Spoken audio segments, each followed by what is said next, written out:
सावन के व्रत में मूंगफली की सुखड़ी बनाएं सिर्फ 5 मिनट में। सबसे पहले कहाड़ी में लेंगे मूंगफली के दाने।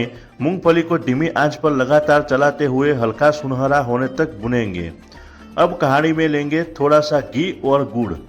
इसे धीमी आंच पर अच्छी तरह मिलाते रहेंगे।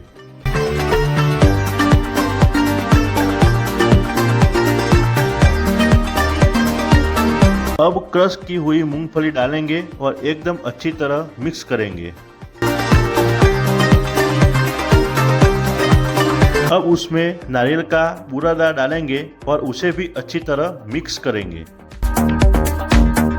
अब एक प्लेट में तैयार मिश्रण निकालेंगे और चम्मच से दबाकर अच्छी तरह सेट कर देंगे। थोड़ा ठंडा होने के बाद इसे अपनी पसंद के आकार में काट लेंगे। और अब तैयार है सावन के व्रत के लिए स्वादिष्ट मूंगफली की सुखड़ी।